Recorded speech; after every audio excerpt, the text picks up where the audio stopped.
Olá, meu nome é Tereza Costa Lima. Eu estou aqui para a gente conversar de artes variadas, assuntos diversos e teatro, é claro, a maior parte do tempo. Antes da gente começar esse vídeo, se inscreva aí no canal, deixe seu like, avise para seus amigos, divulgue. E então nós vamos ao nosso vídeo de hoje. Poética de encenação. A primeira vez que eu ouvi falar a palavra poética associada a um sistema, a conceitos ajustados que fazem do mesmo conjunto, foi com a poética de Aristóteles.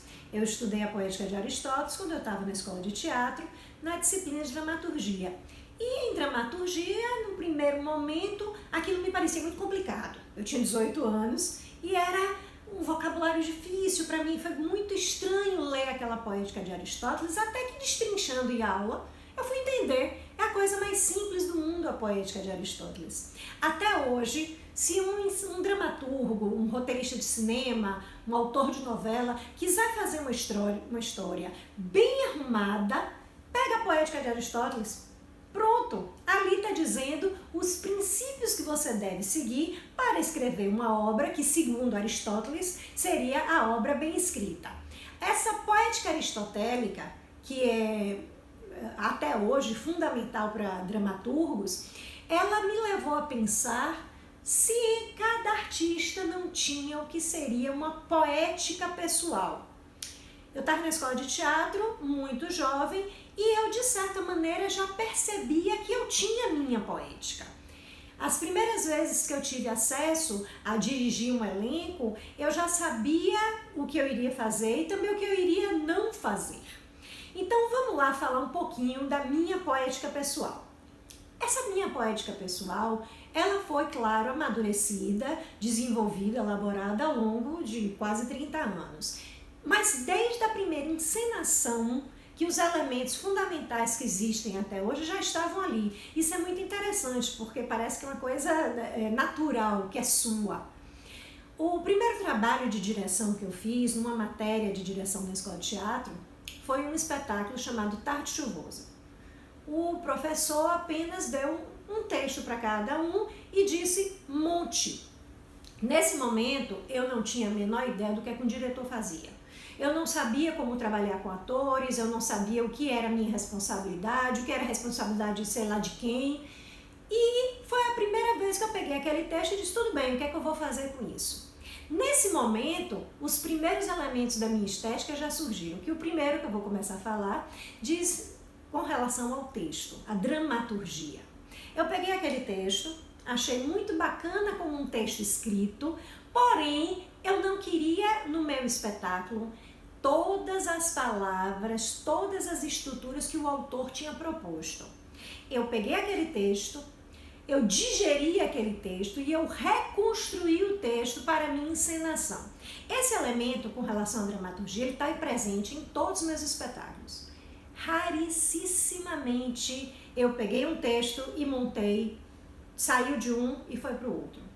Todas as vezes eu pegava o texto e dizia o que esse texto me diz. Às vezes eu recortava um pedaço do texto, às vezes eu pegava um pedaço de outro e botava ali pelo meio, colava duas peças, mudava a ordem de situações, tirava personagem, botava personagem, às vezes por questões estéticas e às vezes por questões práticas. Né? Determinadas estruturas eu não tinha, ou não tinha o tamanho do elenco de acordo com o texto, eu ia ajustando, adaptando. Mas a verdade é que hoje eu tenho muito seguro para mim que eu não tenho interesse em trabalhar com a dramaturgia vinda do autor sem passar por qualquer transformação. Vocês podem pensar, bom, mas isso não é o que todo diretor faz? Refazer um texto de acordo com o seu pensamento? Mais ou menos, porque eu já fiz transformações com textos de tal maneira que o Hamlet de Shakespeare eu já dirigi 2 vezes. Uma vez era Ofélia ao espelho, que era pinçado do texto do Hamlet só a estrutura relacionada a Ofélia, que é a namorada de Hamlet, que é abandonada por ele, maltratada, xingada, e a moça enlouquece e ela se afoga, provavelmente um suicídio. Essa história eu peguei o fio da moça apaixonada, dedicada a seu príncipe, e que ele cruelmente a magoa e ela entra num processo, né, de enlouquecimento até que morre. Eu fiz essa montagem, Ofélia ao Espelho, com 12 atrizes e todas as 12 eram Ofélia. Era uma viagem plástica, era praticamente um balé. E as meninas às vezes diziam para alguém, poxa, vai me ver no teatro, eu tô fazendo Ofélia. Poxa, tá fazendo Ofélia? E fulana, faz qual? Ela faz Ofélia também. Ah, é? E quem faz Hamlet? Ah, não tem Hamlet não. E realmente era uma versão do que o texto Hamlet de Shakespeare me sugeria para uma visão minha a partir daquela história de Ofélia.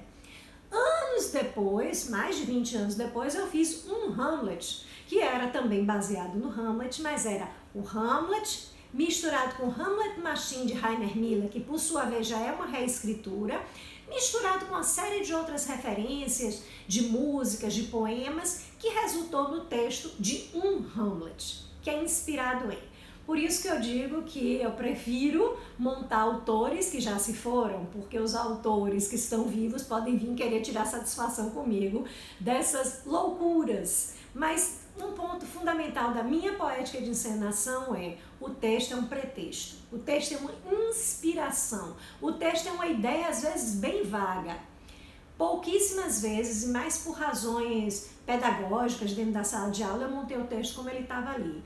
Mas, de modo geral, eu gosto de desfazer a estrutura do texto. Outro ponto recorrente no meu trabalho tem a ver com a composição plástica, toda a parte de visual. Cenário, figurino, maquiagem, iluminação. Bom, eu quase nunca trabalhei com cenógrafos ou figurinistas. Muitas vezes porque o espetáculo não tinha recursos e muitas vezes porque não precisava. O elemento de plasticidade ele já vinha junto com a concepção. Então, quando eu começava a ensaiar, os elementos que eu ia encontrando com os atores já eram os elementos que iam ser a cenografia e o figurino. Então, a maioria das vezes, o que fazia a unidade plástica do espetáculo era uma coisa que eu também trabalhei desde o primeiro espetáculo, que é a paleta de cores. Meus espetáculos eles são marcadamente plásticos na cor. Todos os outros elementos podem ter ou não, mas o colorido é focado assim, eu quero somente cores fortes, somente tons pastéis, só preto e branco. Um dos espetáculos que eu mais amo, que tenho assim um apreço imenso, é a Megera Domada. E a Megera Domada era todo preto e branco, citando o cinema antigo, cinzento, era todo preto e branco. Às vezes as pessoas diziam, poxa, que difícil de assistir, acompanhar os atores, quem é quem, eu disse, vai na interpretação, porque a plástica que eu quero é do cinema antigo. Dessa mesma maneira, esse primeiro trabalho que eu fiz na escola de teatro, eu pensei, eu quero um desenho animado, que é outra referência que eu uso bastante. Para fazer um desenho animado, não tem muita estampa, eram as cores todas lisas, chapadas, usei esse elemento de cor lisa, saturada, chapada, a rodo, muitas vezes mesmo. E o que eu queria era vermelho, azul e amarelo, eu queria cor primária, eu queria desenho de criança, eu queria uma coisa muito simples. E esse colorido ficou sensacional, porque plasticamente era muito bonito de ver. Todos os outros espetáculos seguiram essa pegada. Às vezes cores muito fortes, às vezes tons de cru, às vezes tons de cru ou preto e branco com uma cor. Antes do baile verde era preto e branco, cinzento e elementos em verde, translúcido, coisas transparentes verdes. Da mesma maneira, no Hamlet a gente usou muito preto e branco e vermelho em elementos pontuais. E geralmente tanto a cenografia quanto o figurino eram elementos muito sintéticos, muito simbólicos. Às vezes só um sapato era suficiente para dizer tudo da cena. Às vezes só um elemento pequeno de um cenário, uma miniatura, ela simbolizava o espaço todo. Essa parte de plasticidade do espetáculo emenda com mais um elemento da poética de encenação que eu tenho para mim, que é a utilização de espaços pequenos. Eu gosto, eu prefiro. Eu trabalho há muitos anos num teatro de 80 a 100 espectadores e eu tenho muita paixão pelo teatro feito cara a cara, que as pessoas veem o ator e o ator vê o espectador. E muitas vezes esse espaço cênico usado de maneira desmontada, né? O espectador está sentado no palco, o espectador está pelo meio da apresentação, o espectador ser tocado pelos elementos, às vezes até contato mesmo, mas com elementos de bebida, comida, perfumes. Eu uso muitos perfumes nos espetáculos. E para usar o perfume, você tem que estar num espaço pequeno, não imagino como fazer isso num espaço grande. Então, esses elementos que são estímulos sensoriais próximos, eu gosto bastante de utilizar também, né? Já usei perfume, cheiro de perfume Chanel para identificar a rainha Gertrudes, né? Já usei cheiro de coisa estragada, cheiros ruins para fazer a ambientação olfativa de Troia, que se passava no final da Guerra de Troia, baseado nas troianas de Eurípides, e eu queria uma coisa muito angustiante, porque era uma guerra. Então o lugar ficava com cheiro de pano molhado, de cachorro molhado, usava também pólvora bastante. Então esses elementos que são o estímulo direto nos sentidos do espectador e o espaço pequeno, a caixinha pequena, e o espaço não necessariamente palco italiano e palco plateia. Esse é um dos elementos que eu adoro utilizar. Chegando ao elemento fundamental de todo espetáculo, obviamente, o ator. O meu trabalho com os atores sempre foi um trabalho de cocriação. Eu nunca cheguei para um ator com o projeto pronto, vi um projeto bem adiantado, né? As ideias já estavam bem encaminhadas, mas eu tinha certeza que ele se completaria. Primeiro começava nas minhas ideias, que tinha um segundo passo que era junto com o ator e o terceiro passo junto com o espectador. O espetáculo só se completava depois dessa roda completa. E outra coisa que eu sempre achei muito interessante foi que os atores foram sempre muito co-criadores mesmo. Dou todo o crédito aos atores que trabalharam comigo. Principalmente porque eu não usava um texto duro de um autor. Eu precisava que o ator, muitas vezes estimulado em ensaios de improvisação, muitas vezes trabalhando também como co-dramaturgos, reescrevendo o texto, pesquisando as referências, o ator trazia para mim muito do que era apresentado no final. Absolutamente contribuição do ator e muito aberta a relação. Não existia uma relação vertical, existia a função de encenação e a função de atuação, mas muito olho no olho, muito à vontade, absolutamente permeável o caminho de lá para cá e de cá para lá, que eles pudessem me dizer, olha, esse caminho aí não tá dando para entender nada, não, assim não tá legal, tem uma proposta. E sempre foi aberto, né? O meu trabalho de diretora sempre foi aberto a ouvir a proposta do ator. Nosso trabalho sempre foi muito lúdico também. Mesmo os espetáculos mais barra pesada, que trabalhavam com um universo mais pesado, que algumas vezes eu trabalhei, não muitas, mas algumas vezes eu trabalhei, sempre era a partir de uma vivência lúdica. A gente sempre brincava muito, jogos de improviso, muito improviso, né? Outros caminhos de criação, a gente sempre também desenhava o espetáculo, fazia roupas, costurando a gente mesmo com a mão. A cada coisinha que o ator ia botando dele ali, fosse na cenografia, fosse no figurino, fosse uma proposta de maquiagem, cada coisinha dessas era criada coletivamente de maneira absolutamente divertida. Sempre muito divertido. Só para vocês terem ideia, um Hamlet foi um espetáculo pesado, né? É uma história de um príncipe que recebe a notícia de um fantasma do seu pai, que seu reino foi usurpado por sua mãe junto com o seu irmão, e o rapaz fica muito transtornado e precisa desvendar aquele mistério, uma história de crime.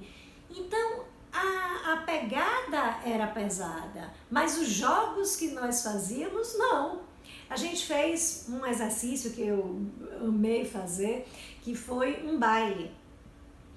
O elenco inteiro, fomos na Perine, compramos frutas, compramos bebida, compramos várias coisinhas gostosas, velas, incensos, perfumes, montamos. De tarde a gente foi para o teatro, no espaço do teatro a gente montou uma festa, um baile, e eu deixei Mandei por e-mail primeiro uma lista de ações que eles deveriam executar, o que é que estava acontecendo, que o rei tinha morrido e que aquele baile seria para anunciar o novo rei. E cada um dos atores tinha que entrou no momento e levar até o final como personagem, e em todos os espaços do teatro tinham bilhetinhos. Pequenos bilhetes que tinham situações da peça que agiriam como provocação. Aí tá lá a situação, o pessoal comendo, bebendo, dançando, pegava um bilhetinho, reagia àquele bilhetinho, que podiam ser denúncias, calúnias, falcatruas, eram várias coisas, porque o princípio da história era que o reino estava podre. Há algo de podre no reino da Dinamarca, do Hamlet, e a outra frase que a gente usou muito foi: a Dinamarca é uma prisão, que é do Rainer Miller, do Hamlet Machine. Então os atores iam pegando os papeizinhos e reagindo.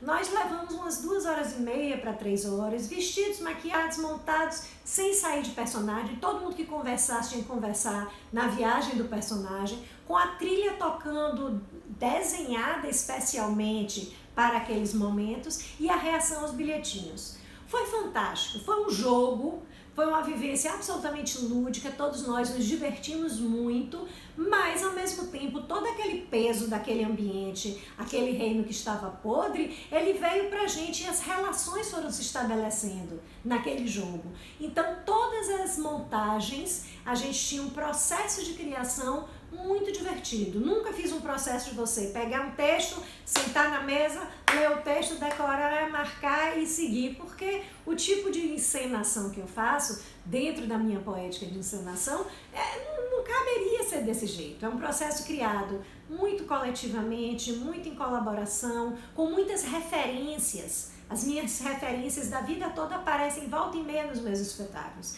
Então, por exemplo, eu sou apaixonada por cinema preto e branco, pelos grandes comediantes tradicionais, por Chaplin, por Jerry Lewis, né, Gordo e Magro, os Trapalhões também. Então sempre tem referência a esse humor. Também sou muito encantada por alguns autores, então volta e meia eu pego um trecho daquele autor e boto dentro de uma peça que não tem nada a ver. Adoro Flor Bela Espanca, então às vezes quando eu preciso de uma história de amor, uma declaração de amor, eu pego de Flor Bela. A minha amiga me dá as declarações numa boa. Outras referências que eu sempre uso também é a utilização das cores, a utilização do corpo o mais distante de um desenho realista. É uma coisa sempre muito coreografada, muito plástica, um desenho corporal que distancie da imagem real.